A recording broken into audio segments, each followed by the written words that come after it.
Hello, Josh. I had the opportunity to meet you yesterday. You were human rights, right? That's right. Thank you for joining us at the Human Rights Affinity Group yesterday. Thank you so much. I'm Yeah. just going to welcome everyone, and we'll wait a couple of minutes, but thank you. It's good to see you again. You too, you too. Even though I don't see your face, but I recognized yours. Oh, good. That is great. And I see Sandra Eskins there, and many others are joining. Tate, great to see you. Tina as well.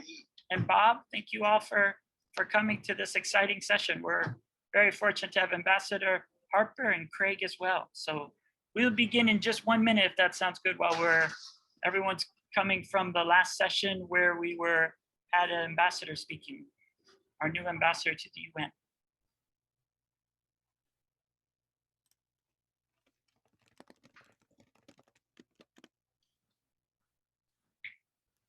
Or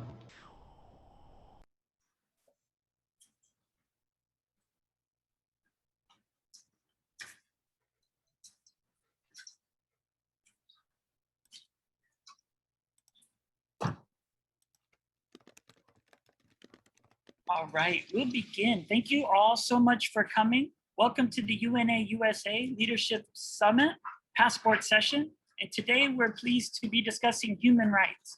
It's of course one of the most important issues when we look at it at the local level, but also at the global level. And of course, we all know now how much multilateralism matters in today's world. What's very exciting, of course, as we look at this in the early part of June is we're really commemorating many things. Of course, the UN was created in San Francisco in June in 1945. That's when the UN Charter was adopted. And when, of course, human rights was mentioned in that foundational document. What was so important then was it recognized human rights everywhere and that everyone had inalienable rights from being born and that they had a life of equality and dignity. And so what was so essential there was that no matter who you are, no matter where you live, human rights were there for you for life, and that we should all strive together in solidarity to stand up for one another for each other's human rights. And today we have many amazing advocates. It's quite a panel, and I've been fortunate to know many of them for over a decade, and they're directly involved in doing things on the ground and also diplomatically at the global level, but they both make those connections in so many ways. As we begin, we also would look at the Human Rights Council will start meeting on June 21st, and that will be important. But we're also just wrapping up our third cycle of the Universal Periodic Review that took place November 9th, but then was officially adopted on March 17th. And so many chapters in UNA USA, we're looking now at how to implement those recommendations and make sure those recommendations from that amazing report then change people's lives on a daily basis. So I would first like to welcome Eric Mosley, from the CEO from WorkHuman, and mahalo for supporting this session. And then we'll be moving into Craig being able to share his important work that he's doing with the Office of the High Commissioner for Human Rights. But I hand it now and welcome Eric Mosley.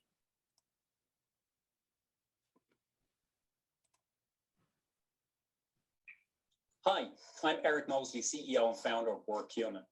And I'm delighted to be here today during this great event to celebrate, inspire, and empower Americans in their support of the United Nations. The UN's Sustainable Development Goals are vitally important to our collective future and that of generations after us. If there's one thing that the past year has taught us, is that we are all interconnected as one world. We rise and fall together as a single humanity. It's up to all of us to play a part toward achieving these goals. And each of you at this event today plays a special role. Thank you for your passion and dedication to this movement. I'm particularly grateful to speak today before the human rights section. Being born in Ireland and then later moving to the United States and becoming a citizen a few years back, I am keenly aware of the struggles for human rights globally. These rights are foundational to our existence as human beings, as they give everyone an opportunity to be who they are, fully human. The timing of this week's events aligns very well with the global narrative, as June is increasingly becoming symbolic for standing up for human rights and freedoms. With Pride Month and Juneteenth, We as a society are widening our awareness of the struggles we have had and continue to have with discrimination and systemic racism. And while the fight for equality should not end until it's attained, it's also important to celebrate the achievements along the way. Human progress is long and winding with countless heroes, both seen and unseen on the journey. Celebrating achievements is something we know quite well at WorkHuman. We exist to make work more human for every person on the planet. We do this by recognizing the contributions, accomplishments, and milestones of every individual. When people feel seen and valued for who they are and what they do, they're inspired to bring their whole selves, the best of themselves, every day. When this happens, both people and businesses thrive and the world gets better. More recently, we launched WorkHuman Certified to inspire companies and individuals to reach new standards of a human workplace. The work environment has changed significantly in recent years. Today's employees are speaking out to ensure their human rights are met in the workplace, including the right to belong, to fair pay, to work-life harmony, and to be appreciated. Companies have the opportunity to help drive real change in the world. WorkHuman Certified is designed to give leaders a guide on how to create a workplace where everyone belongs and where everyone can do the best work of their lives. To close, I'd like to once again thank everyone for being here today, and also thank the UN Foundation and UN Foundation Association of the USA. Events like this are critical to advance greater equality, healthier people, and a cleaner, more sustainable planet. It will lead to everyone having the opportunity to reach their full human potential. Thank you.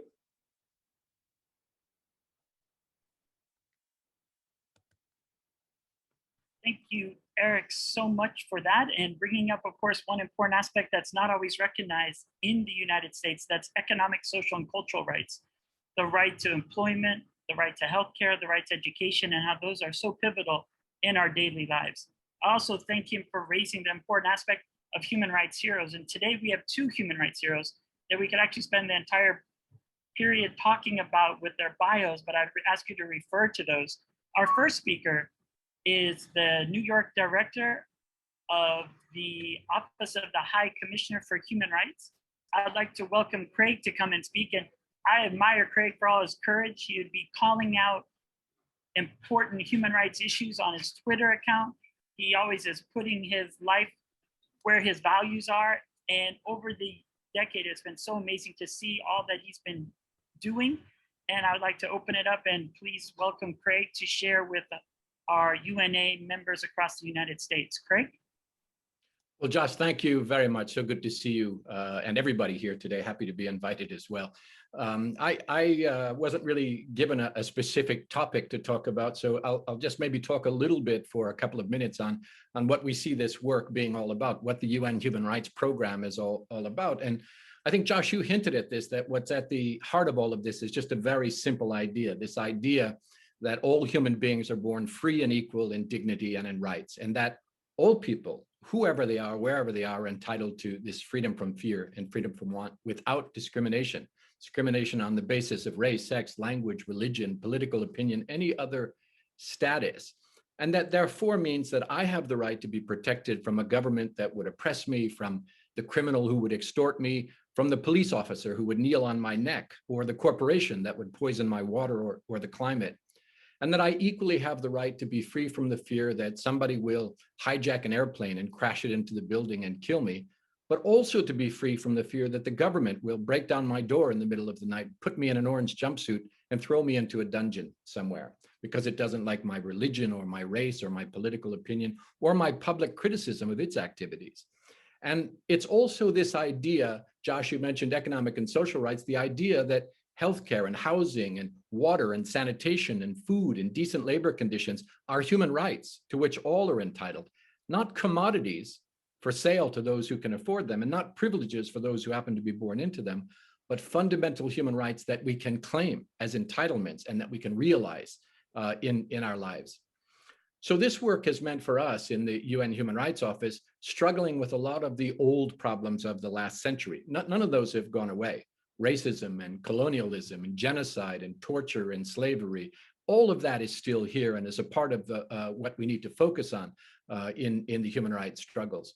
But then layered on top of all of those are all the new challenges of this century, like abuses of technology and surveillance and the impact of climate change on human rights, population aging, gross inequalities, economic and otherwise. So when some people hear this, they think, well, that sounds pretty non-controversial, right? You just, you're fighting for human rights. Everybody agrees with human rights. There's no argument there. Well, the truth is that every line I've just spoken has some very powerful and well-organized opponents in this country and all around the world. And the other side these days is highly mobilized. You know, the human rights vision is only one vision in the way of life, the way our society should be ordered. But there are lots of others who are not based, which are not based on human rights values, based on values of nationalism and militarism and corporatism or white supremacy, increasingly authoritarianism, and the old isms of colonialism and imperialism and racism. These days, plenty of xenophobia, sexism, homophobia, Islamophobia, religious intolerance of all kinds are ideas that are really in direct contradiction to, but are gaining ground and pushing back against our struggle for human rights. So really, in the first instance, this is about a struggle of ideas, a struggle between these competing visions. And if the lines weren't clearly drawn, let's say a year ago before the horrors of this global pandemic, then I think they've become even more stark, because the COVID pandemic has revealed not just the existence of massive inequalities in our societies and globally, but also how easily and quickly these can be exploited and exacerbated even further. That those who suffered the most from the pandemic suffered mostly because they were already in groups that were disadvantaged by the inequalities and power imbalances in our societies. In other words, they were disempowered by a failure of governments, North and South, to observe their human rights before the virus ever showed its ugly, spiked face. Because those that were most affected were older persons, persons with disabilities, persons with health conditions, persons in lower socioeconomic status, the poor, which in this country tracks, as we know, very closely to race and ethnicity. But it also tracks to class, because those who could not stay home working through their computers, who had to be on the front lines, who had to go to work physically and rely on public transportation, who had to interact with others face to face, those people, many of whom are in the lower end of the socioeconomic ladder, were those who were most exposed, were most vulnerable, and who have been allowed really to suffer the most from the virus. Now, none of that is inevitable. All of that is the result of a failure to guarantee human rights in our societies for decades before the pandemic. These are long entrenched vulnerabilities and inequities. They didn't come with the virus. So the UN Human Rights Program is really about realizing a vision of human rights that I've just laid out here, and about trying to build protection for the vulnerable, redress for victims, empowerment for rights holders, especially those most left behind, and accountability for perpetrators, but also capacities for human rights duty bearers so that they can deliver on the rights that we are all entitled to. That, in a nutshell, is the work of human rights that we do, certainly as framed by the United Nations. Human rights as universal imperatives that are to be protected by the human rights, by the rule of law. Now, that's an idea which is very much under attack lately. Of course, human rights were always violated everywhere in the world, North and South. But in recent years, we've seen something different, which is a challenge to the very idea of human rights, the notion that there are many other things that trump human rights, that are more important. And so human rights becomes a quaint notion, but don't let it get in the way of borders or national security or counterterrorism or the freedom of the market or other trumps that are raised to try to dismiss people's human rights, or that human rights is some kind of non-binding rhetorical flourish rather than actual rights. Well, that's what the UN Human Rights Program was built for, brick by brick, for over 70 years now, is to fight that battle, really. In a blueprint, by the way, which was largely introduced by US actors, US civil society, the US government, even a US president. Remember, it was Franklin Roosevelt who framed the original idea, and Eleanor Roosevelt as the first chair of the UN Commission on Human Rights, who laid the cornerstone by shepherding through the adoption of the Universal Declaration of Human Rights, freedom from fear and freedom from want. And since then, the edifice has grown with countless human rights treaties, monitoring mechanisms, investigations, assistance projects. Today, we have a large independent Office of the High Commissioner of Human Rights in Geneva, New York, and 60 countries around the world. We have a universal periodic review process that reviews one by one the human rights situation in all countries, almost 200 of them today. Almost 20 human rights core treaties, most of them overseen by independent panels of experts called treaty bodies, 11 independent country rapporteurs, 44 thematic human rights rapporteurs. To date, we've had more than 50 commissions of inquiries looking into gross violations of human rights and atrocities, war crimes, crimes against humanity. That's the house that Eleanor helped us to build more than 70 years ago. And we think that the idea of human rights and the infrastructure that's been built to promote and defend it is more relevant and more essential than ever. I'll leave it there, Josh, and look forward to the Q&A. Thank you. Greg, thank you so much for that overview. And it's really important to share that. And I remember so many experiences we've shared together. I remember coming from Geneva and you bringing one of those special procedures, the Special Rapporteur on Extreme Poverty and Human Rights to Occupy Wall Street in New York. And that's one of the aspects that I always admire about you. Your Twitter account, calling out cruelty whenever it's happening. And really, I think if people want to keep up with human rights around the world, they should definitely follow. I also would like to hand it over now to Ambassador Keith Harper. Keith is an amazing advocate. He's also a citizen of the Cherokee Nation. And I really did appreciate the role that he played while he became the first Indigenous ambassador to the UN, representing the United States at the Human Rights Council. Ambassador Harper, we hand it to you. Thank you, Josh. And let me thank Craig as well for his comments and the perspective of the UN system in promoting human rights. And let me also just say thank you to everybody on this call and others who are engaged in this effort. I can't tell you how incredibly important it is for Americans to understand the critical role the multilateral system plays. We oftentimes find those places in which the system fails to stop the war in Syria, or the system fails to start the human rights abuses in North Korea. But there are so many ways in which the system does advance and promote human rights. And you know what? It always takes longer than we'd like. It's often 2 steps forward, 1 step back. But the system works only when people are engaged in it and people understand it and they support it. And so I know the work that you're doing today and the UNA consistently does is critical to that mission. I thought I'd start off by talking about 2 things from a U.S. Diplomatic standpoint or foreign policy standpoint. And it's really 2 questions. The first is why? Why do we promote human rights? Yes, it's a good thing to do. People should have rights. People should have their rights respected. But why is it central to U.S. foreign policy when we're doing it the correct way? And then the second question is, how do we specifically do that through the UN system? Because it's one tool in the toolkit for the US. Now, on the why, I think that promoting human rights, from my vantage point, is not only the right thing to do, but it's the smart thing to do. And it's the smart thing to do because we believe, and I personally believe, in what is called the international rules-based order. The notion of the international rules-based order is that the world should operate and states should operate based on a set of rules that we agree to. And these rules transcend a whole variety of issues, including security issues, including the exercise of force, the law of war, the law of the sea.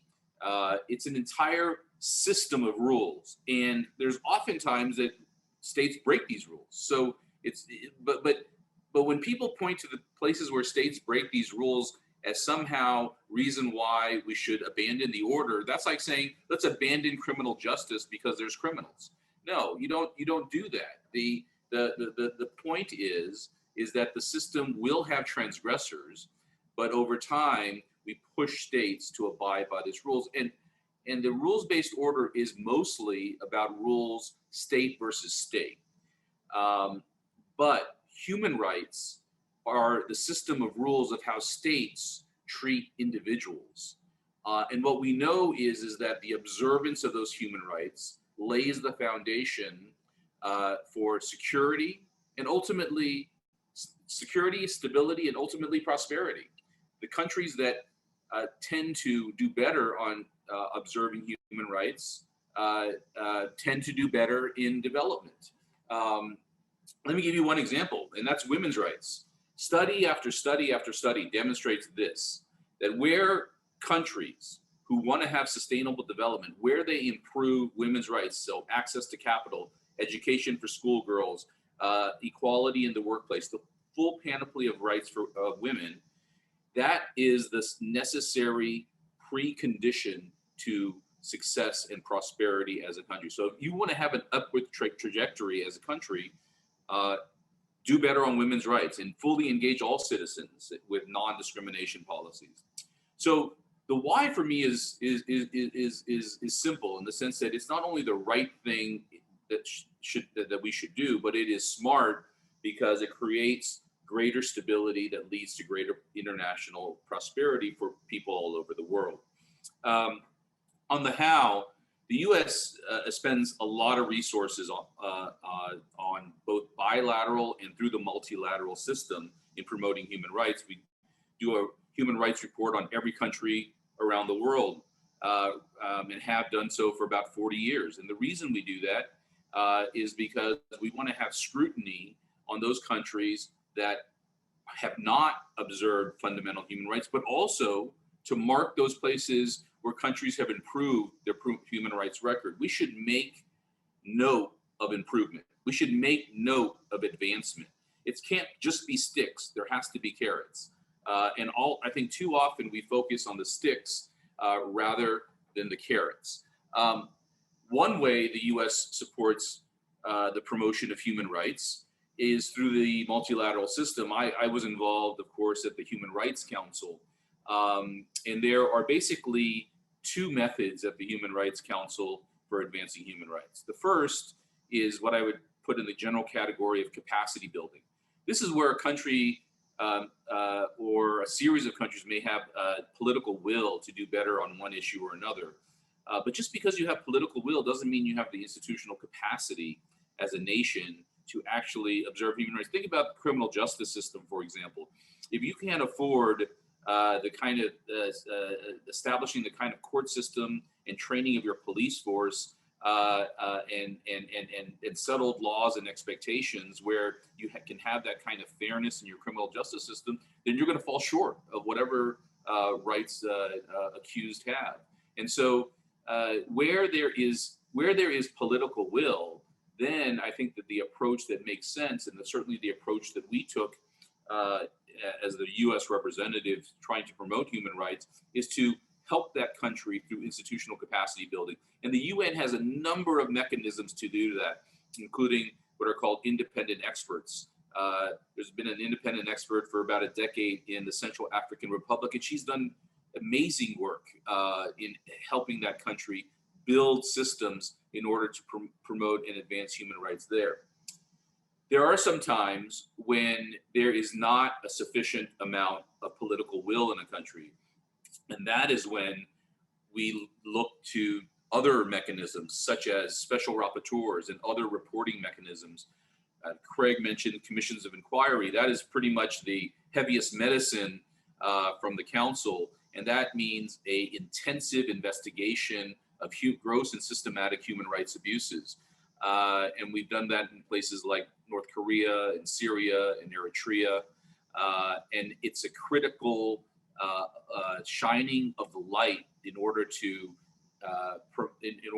look, the bad guys, they do not like operating in the sunshine. They rather do it in the darkness.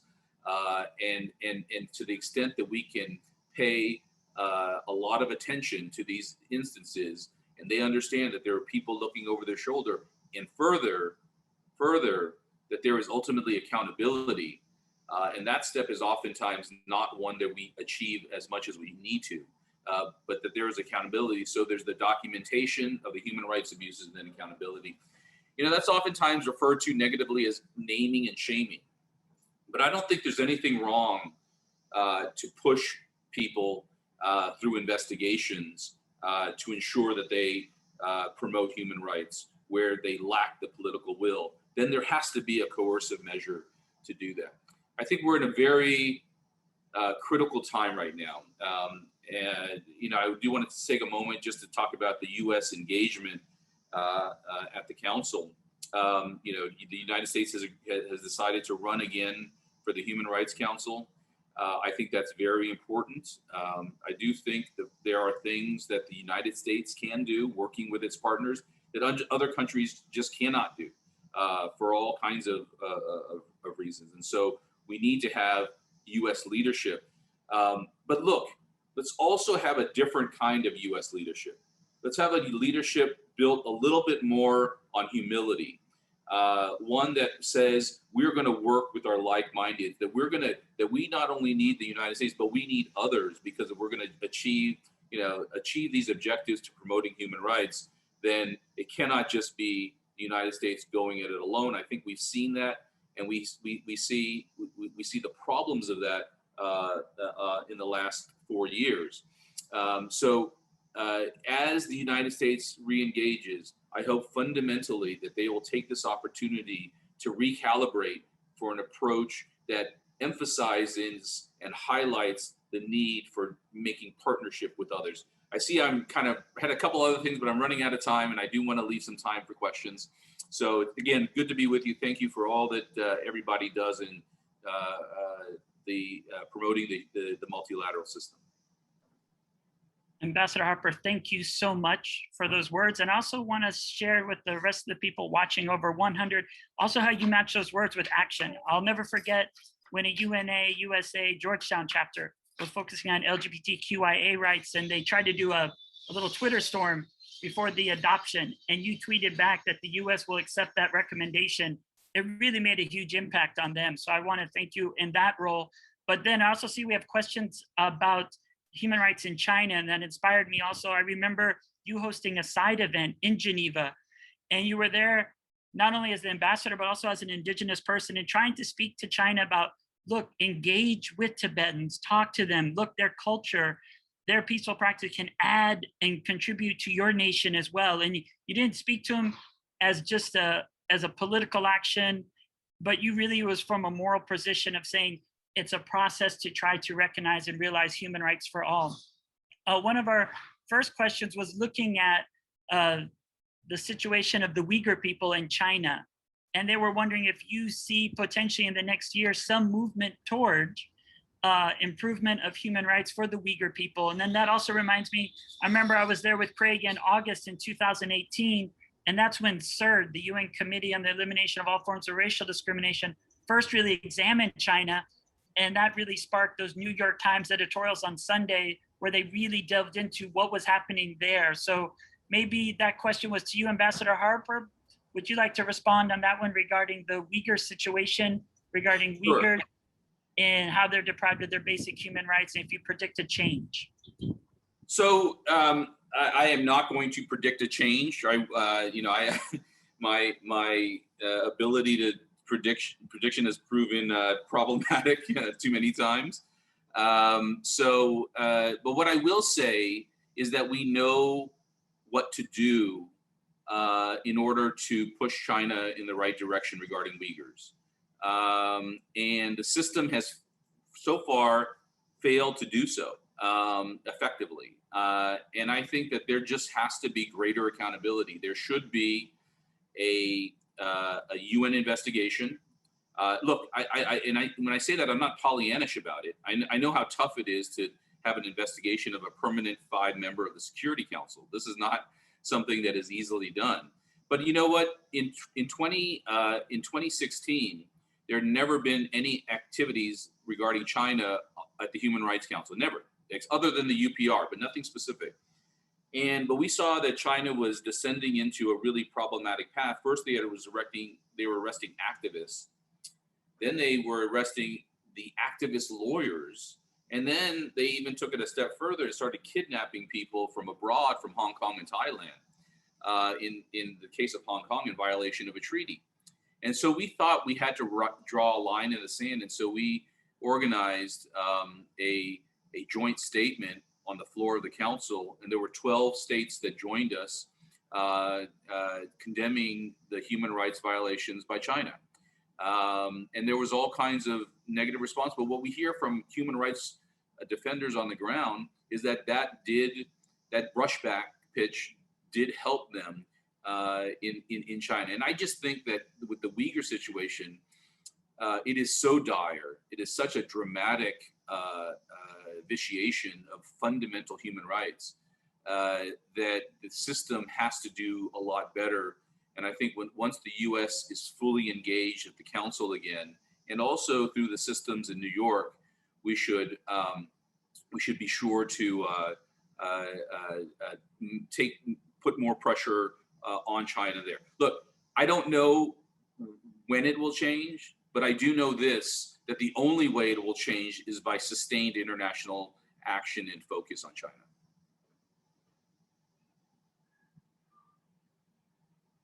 Thank you, Ambassador Harper. And Craig, is there anything you'd like to add to that? No, I think that's very well said. I mean, obviously, we have been engaged in negotiations with the Chinese government over a long period of time, because we think there's really no substitution for access, for direct monitoring on the ground. And of course, this is always a big challenge for the United Nations. There have been a number of cases where our monitoring mechanisms and our experts have simply been refused access on the ground to document what's happening, what's not happening. You know, if there are denials, an opportunity for a government is to allow us to investigate what's actually happening on the ground, and that should serve their ends. Unfortunately, it's often the case that those denials come along with a locked door, and this has happened in many, many countries where we have sought to investigate human rights violations, allegations of human rights violations. The other great challenge, of course, and I think Ambassador Harper mentioned this as well, are the challenges in New York, not just in the human rights mechanisms, but of course it's the Security Council, which is the only mechanism which has enforcement power within the UN system. And when it comes to protecting civilians, when it comes to addressing gross violations of human rights, what was intended as let's say an incentive for the creation of the Security Council, that is the veto which is given to the major powers of the United States and China, Russia and Great Britain and France, has turned into really an obstruction when it comes to trying to use the council to protect civilians. And this is actually a sin which is not limited to one side or the other. All of the P5 have a tendency to use this to stop action. So all we can do, and this is, of course, the age-old challenge of international human rights law, is the lack of enforcement in large measure. There are experiments in judicial enforcement. We had the tribunals for Rwanda and for Yugoslavia, now the International Criminal Court, third-party universal jurisdiction and third-party courts, and so on. All of those things absolutely essential. But in the meantime, what the human rights system relies upon is political pressure, is moral suasion, is shining a light on the abuses that take place. That's not as strong an enforcement mechanism as we'd like it to be, but you shouldn't then conclude from that it has no power. If you saw the amount of effort and resources that governments put into trying to avoid being critiqued or to stop critiques by these international mechanisms, you know that they recognize that it does affect their international standing, it does affect their trade relations, it does affect them economically and politically. So it's not nothing. It is something, but we really need to, in the next phase of this movement, to look at these challenges of enforcement. Really agree, and a lot of the questions are mentioning that. Bob Barnett as well is talking about the veto power of the Security Council. Some were asking if that might be a way that you see that improving on how we could limit the veto so that those P5 could be addressed. And leading into that, which I think Craig was alluding to, was the human rights situation in Palestine. Would either of you like to address that? I know there was some amazing tweets that you did, Craig, that was really looking at that in the last month, but that was one question that was raised that sort of is connected together. Yeah, I mean, I think on the veto power, I mean, this is something that the council and that civil society and that individual member states have been struggling with for years. I can tell you that in the 2005 World Summit, where a lot of language is adopted on human rights, there was a provision that was floating around during the negotiations of that summit to have the P5 members agree to voluntarily abstain from the use of the veto in situations where you had a certification basically that there were large scale war crimes, crimes against humanity, ethnic cleansing, genocide, those sorts of things. That proposal lasted about 30 seconds on the floor before it disappeared because not a single member of the P5 was willing to even voluntarily to commit in advance to voluntarily abstain from the use of the veto. There are mechanisms. The General Assembly is able to convene when the council is not able to act, but of course the assembly does not have the power that the council has. So that is a continuing challenge. Yeah, on the situation in Palestine, it's another case where the use of the veto has stopped the council from taking action to protect civilians in the occupied territories, not once, but many times throughout the years. Unfortunately, the threat of the veto is as powerful as the use of the veto in the Security Council. And that has been the case for many situations in which the council has been able to act. But in this case, most recently and before in the situation in the occupied territories, that's been a problem. That's been a big problem, and particularly coming from the US side on that one. There are mounds of documentation of the abuses in the occupied territories that have been assembled by independent human rights mechanisms of the UN, which are completely in alignment with what has been found by Israeli human rights organizations, Palestinian human rights organizations, international human rights organizations like Amnesty and Human Rights Watch, and all of the UN human rights mechanisms. The problem is on getting actual action on the abuses as they've been documented. And unfortunately, in the most recent situation, we haven't seen a change in that regard. Yeah, with respect to the Security Council, I would just say that it's just not in the cards. The fact that the idea that you can stop, you're asking each of those permanent 5 members who have the ability to prevent, the exercise of actual power by the UN. The notion that any of them will give that up. I mean, what are you going to give them to give that? It just doesn't. So I think, look, the conversations will always continue about that. But I do also think that there is a reason why we have the permanent 5 members of the Security Council, because before the UN we had the League of Nations, and the League of Nations proved incredibly useless when it came to the critical issues of stopping international breaches to international peace and security. And so the whole notion of the Security Council was that you needed permanent 5 members. The most powerful had to buy in to the use of force. It's mainly important under Article 7. And I just don't see it ever changing. And I really think we need to think long and hard of whether it ought to change, even though I agree and have the same frustrations that others have about it. With respect to Israel and the Palestinians, the United States does take a different approach than a lot of countries, in part because, I personally have taken the approach of saying, look, every country should be under scrutiny, but we have to have the same measuring stick for every country. And the problem is that you have item 7 on the agenda of the Human Rights Council that is specific and only to Israel. And because of that, it shows a sort of built-in bias. And so we have said that we will consider resolutions if not brought under item 7, but that we wouldn't consider them under item 7. So I don't think any country should be free from scrutiny, but we cannot treat one country fundamentally differently from all others. Thank you, Ambassador, and Craig as well. We had 2 questions. One was looking at how is the current U.S. voter suppression legislation affecting human rights relations abroad? And the other was also looking at technology. And they were asking, how does multilateralism assert its united front using tech regulation similar to the unified global tax that was discussed earlier this week. And there was also a question about youth and reproductive rights. I guess that's probably related to the global gag rule and the global HER. I didn't know how you want to split those. We still have 5 minutes to go, and we really appreciate everyone for all the rich questions and both of you to responding and making time. Well, I could touch upon the tech question. I'm not certain what is meant by that, but look, I think that one area is that we need to pay a lot of attention to and we should invest a lot of time is the sort of intersection between businesses and human rights.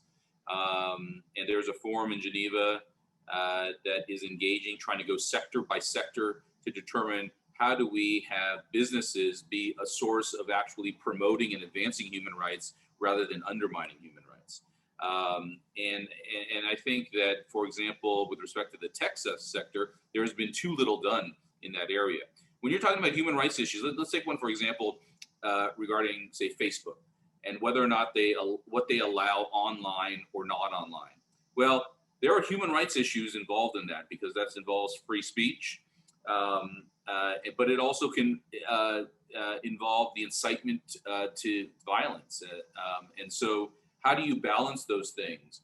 The UN is the only entity that can effectively have a multi-stakeholder approach to defining the rules of the road for tech companies on how to, that has the imprimatur of the UN, so it has that legitimacy of the UN.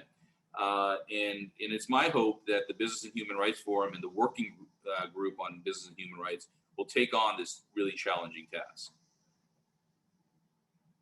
Right. Yeah, I mean, I think on the business and human rights, I mean, this is a whole new chapter to the international human rights movement in large measure. And the good news is that we have some standards to help to guide us, right? The UN guiding principles on business and human rights are really a step beyond this old notion of corporate social responsibility, which was very soft and I think in large measure very ineffective, because the UN standards on this look at three things. It looks at the obligation of governments to protect human rights against harms by business. That means regulation, which used to be a bad word for many, many years, but that government responsibility to protect people from corporations, whether they're tech firms or steel plants, it doesn't matter. That is an obligation of the state. And then the second layer of that is the responsibility of businesses themselves to respect human rights and to undertake real systematic due diligence to avoid harming human rights. And then the third piece where human rights are harmed, an obligation to provide remedies to those who were harmed. So this moves us out of the realm of the unaccountable market or the untouchable private sector entity and into one of accountability, one of human rights. And it's been providing us a very good tool, I think, as Ambassador Harper has suggested, also in looking at the new challenges to human rights that are coming out of the tech sector and social media and elsewhere. So very important, I think, yeah. Thank you both. I know we're getting close to wrapping up, and today is actually the anniversary of the Treaty of Tordesillas back in, if you can imagine this, back in the day in 1494, where Spain and Portugal divided the world. And of course, that set up the situation of denying indigenous rights as well throughout that time. And as you pointed out, it is that steady solidarity as well as coordinating together and standing up for one another for those human rights that has made those differences. And we are at this point. It's 10 years since the UN working group on human rights and business being established, but also those guiding principles being adopted. And even the Human Rights Council, I remember as we're talking about the lack of reform at the Security Council, many of us were there in those rooms negotiating when the Human Rights Council was created and how many things were created. And that brings us to really where we're wrapping up, as we only have 1 minute left. But the US had just had its UPR, and UNA USA was more involved than ever. And where it's exciting now to see how people are trying to implement those recommendations. The state of Hawaii, the Senate, actually adopted a resolution to implement those recommendations at a state and local level. So that's exciting to see human rights cities picking up. It's exciting to see how people are organizing with the current administration to implement those recommendations. And of course, as was brought up, there was that important session regarding systemic racism and police brutality, focusing on the United States and around the world last June. But we are excited with the US running for the Human Rights Council seat. We hope the US can make some very important pledges and promises as they go into those November elections this year, and that as a member, they could play the role that I remember you, Ambassador Harper, playing on LGBTQIA rights when that SOGI resolution was coming up to create that independent. I'll never forget just the effort that you put in the US really putting all of its moral weight behind that and then making that huge contribution around the world. So I know it's our time, but I know there's many more questions. We'd like to thank our panel for coming and sharing with us on the second day.